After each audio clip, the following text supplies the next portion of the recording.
Good morning. Welcome to day 140. 140. Wow. It rained all night, but I slept very comfortably in my tent. And it was really beautiful listening to the river next to us. Not right next to us, but down a slope and nearby, I should say. We're not actually that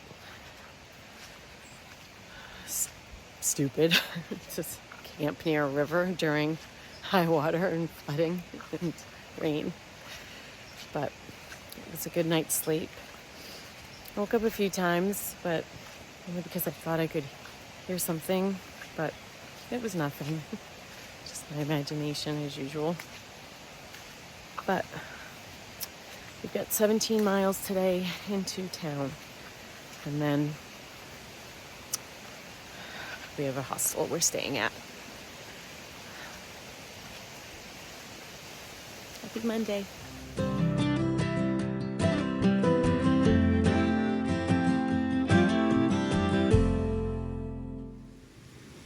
So yesterday I blew out the side of my shoe.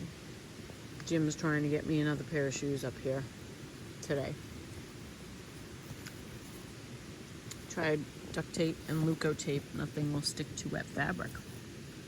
For anybody trying to figure that out, now you know.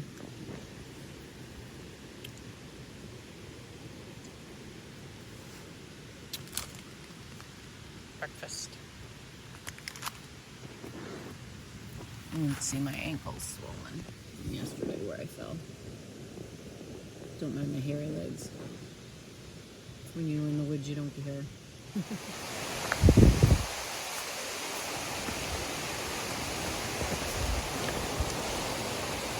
Gratitude. That woman in front of me. I'm trying to reset my thought process today. We were in a great spot to camp last night. Yeah, my tent was full of condensation. I wiped it down many times, but I was warm. I was dry. I had a full stomach full of chicken ramen. And then I ate some Parmesan cheese. And it was a restful night. And that's his plan.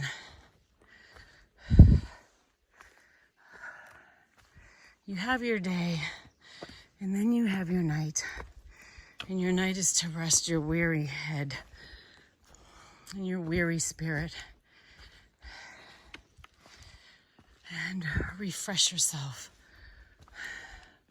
for the next day. Not for what's ahead of you in the next 2 weeks that I've been obsessing about. I have to reshift my focus back to living one day at a time and stop letting myself get overwhelmed. I've had incredible friends, family reaching out to me with encouragement and love, and I'm so very grateful for that. You have no idea how much it means to me. Some days, that's what keeps my head above the water, and I'm grateful to you for that. So very grateful.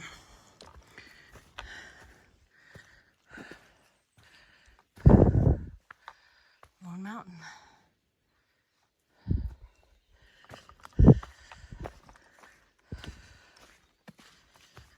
Last night, my neighbor texted me. We went back and forth a little bit, and I was honest about the fact that I'm struggling. And he said to me, the 10-yard line is the hardest place to be. And he's right, both mentally and physically. When you getting to the 10-yard line, comparatively, it's the easy part. And I put that in air quotes because nothing in life is really that easy. But comparatively, the 10-yard line is the hardest. That 10 yards to the goal is sometimes the most challenging and difficult. Think about all the football games that you watch, and you watch your team spin 1, 2, 3 out, and they're within friggin' 10 yards of the goal. So I thank you for that, John. Thank you for that, because it's just the reality.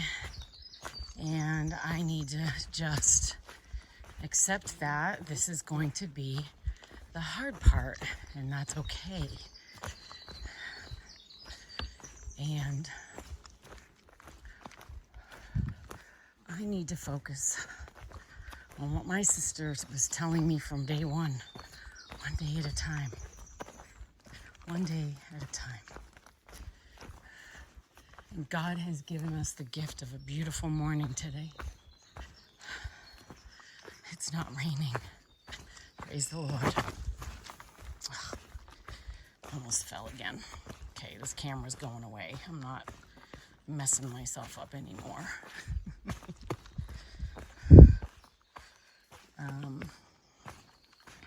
But seriously, and I'm really blessed to be hiking with Cup of Tea.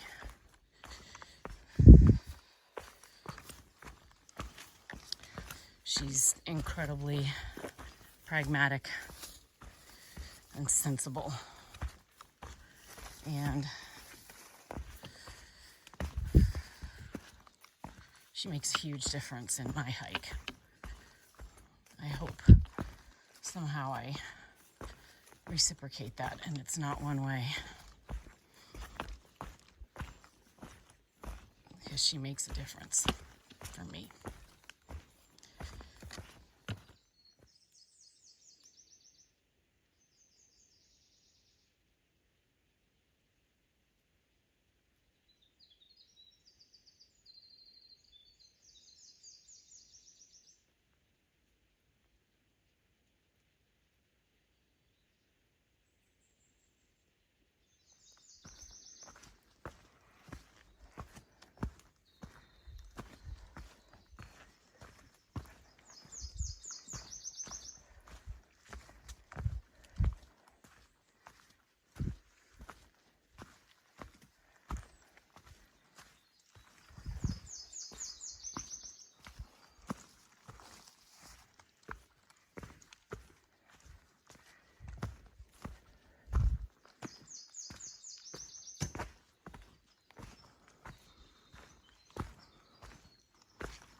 All the trees covered with what they call old man's beard.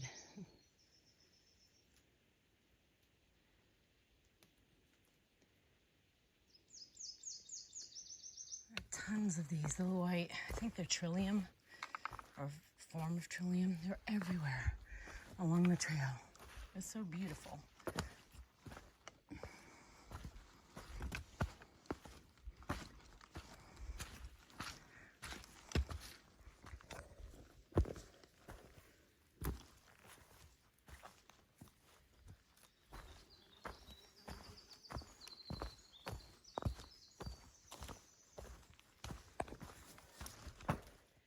Is a moose track.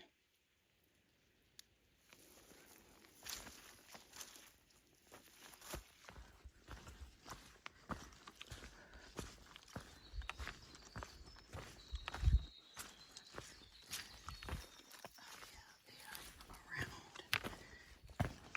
Those tracks look fresh because it poured last night.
These woods are beautiful.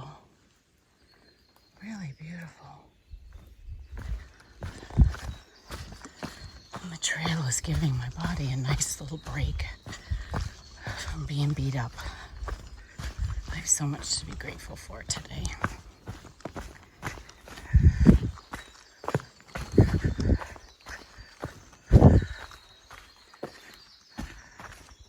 Thank you, trail maintainers. You guys rock up here.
When people talk about how dense the woods of northern Maine are, or western Maine, I should say, this is what they mean. You can't even walk through that.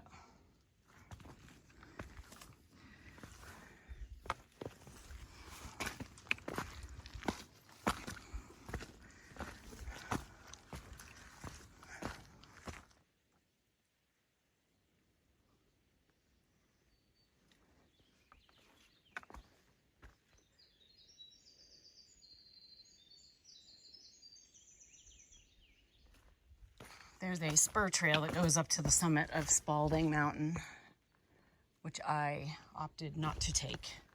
It's only 150 yards, but it looked like it was straight up. So I passed for a few reasons. One, I've been up there before. Two, I don't want to go up there and then there be no views. And then three, I got a lot of miles to do today. And so I would rather spend my energy on getting my miles done today while the sun's out and it's nice. And there are a couple other opportunities for views at other points, I think. A couple, maybe not a lot, because the Crockers, I believe, are viewless peaks if we even go over the tops of them. I'm not sure.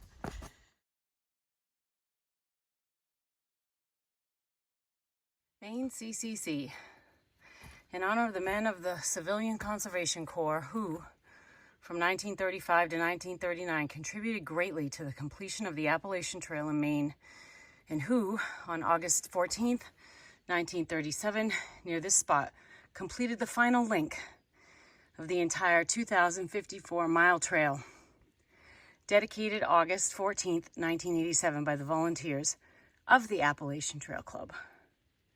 Nice. As you can see, that number does not say stay stagnant. It changes on the regular.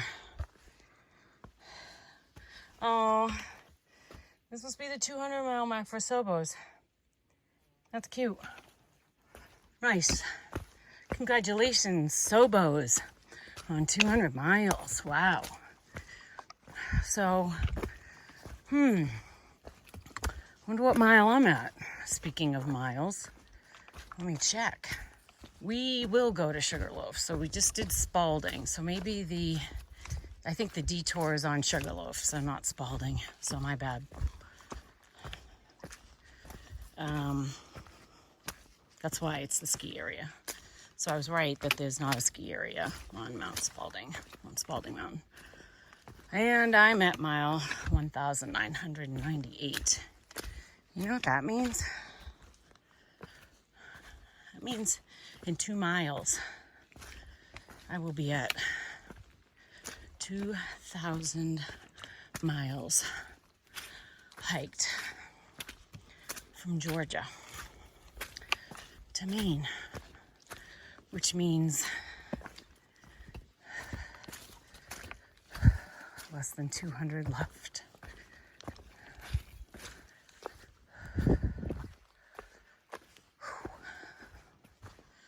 Let's get there.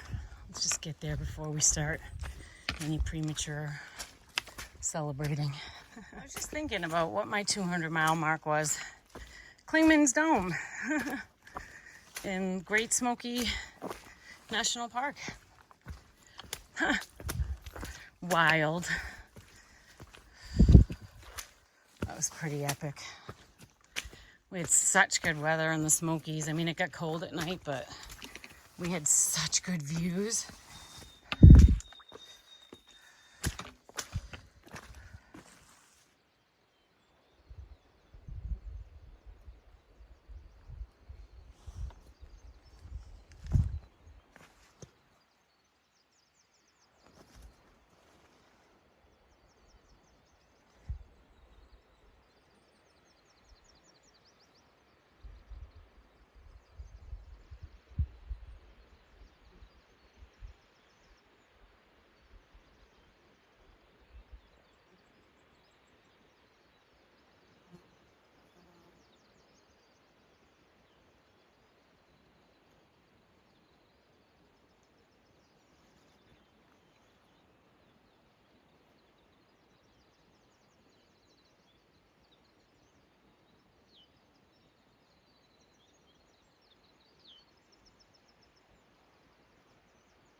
So this is the backside of, or the side of, Sugarloaf Mountain, and you can tell, I don't know if you can see from here, but there are structures on top of the summit that I was just able to see.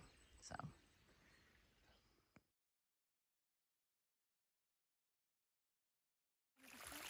there is the sign for the reroute to go up Sugarloaf and down the ski slope to the road to avoid the river crossing.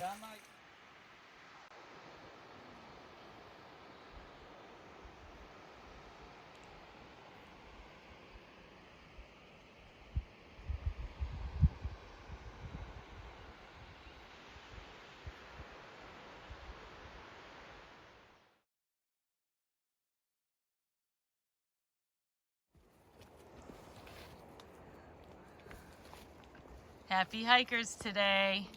Oh, oh!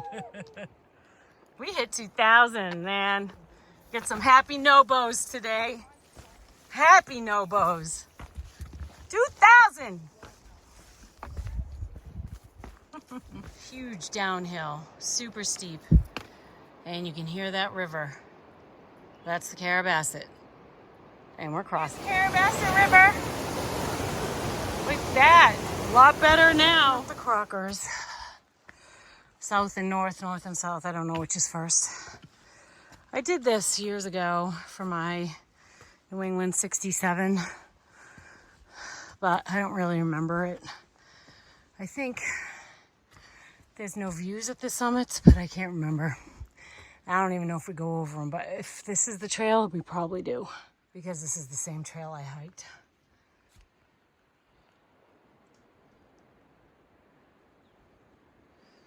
Beautiful.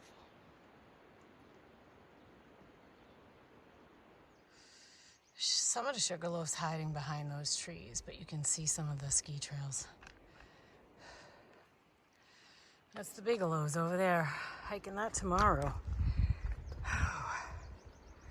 Which means we're hiking over all this to get there.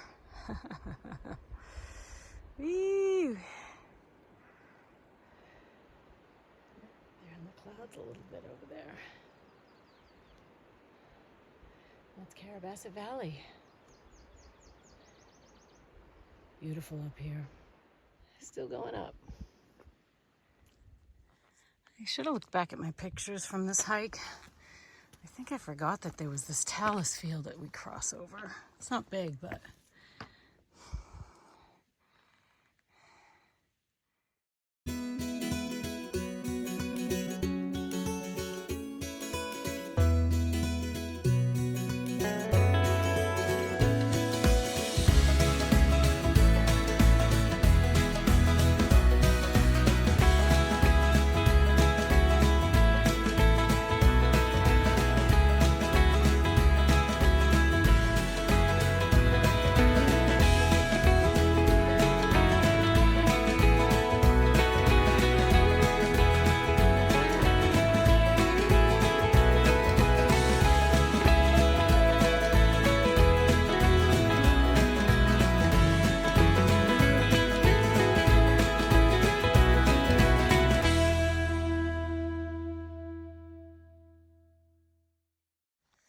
So once again, my husband has just like topped the chart of amazingness.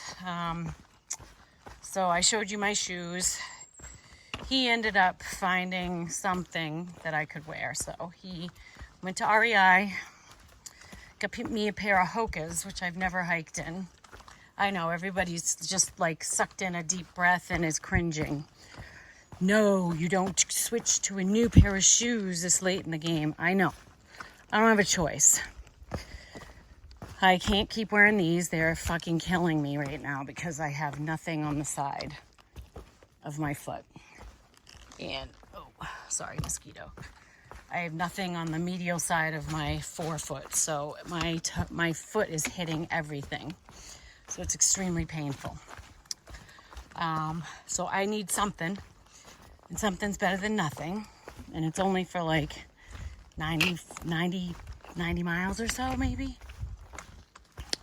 So he brought me a pair of Hoka Speed Goats. It's basically what Cup wears. And we guessed on the size. I tried hers on and they were big, so I kind of made an assessment.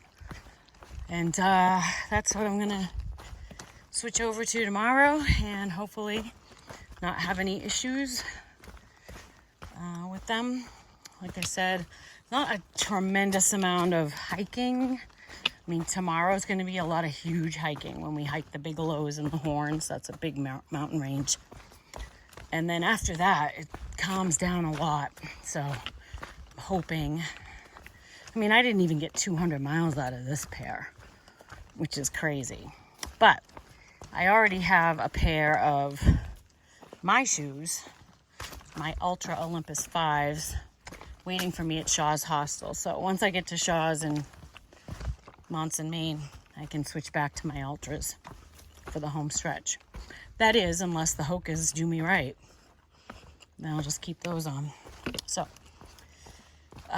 we had a 5.2 mile descent from North Crocker. I was trying to figure out where the bushwhack over to Reddington was. I'm starting to wonder if it was between North and South Crocker and not after North. I don't know, it was so long ago, I don't remember. But anyway, Jim just dropped off. He drove up here and dropped off a pair at the hostel we're staying at tonight of shoes and a little surprise he said for me, so I can't wait. And smartly so, he came up and left before I got there. That was by design. I don't want to see him again until I'm done. I know that sounds terrible. I just can't do any more goodbyes. So I either go home with him today or I don't see him until the end. So that was what we agreed to. So it does suck that he was all the way up here and I didn't get to see him, but it's tough keeping my head in the game. And I was talking to Cup about it a little while ago. And she's like, you know, it's because I think, I'm like, I don't even know how the hell did I get to Maine? And it's like, it's a different level of mental strength, if you will, to get here. And then once you get here, you start to sort of relax that a little bit, is what she thinks. And I think she's right. I think you start to relax some of that, I don't know what you want to call it, just that mental focus.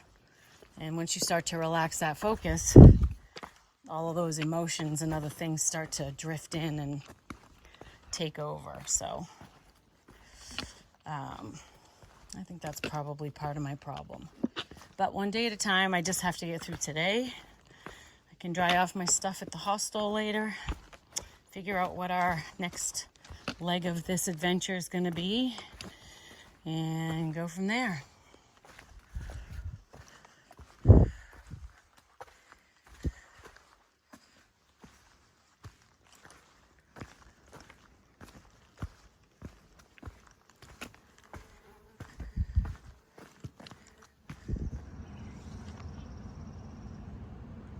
Dinner with a view. And an actual restaurant.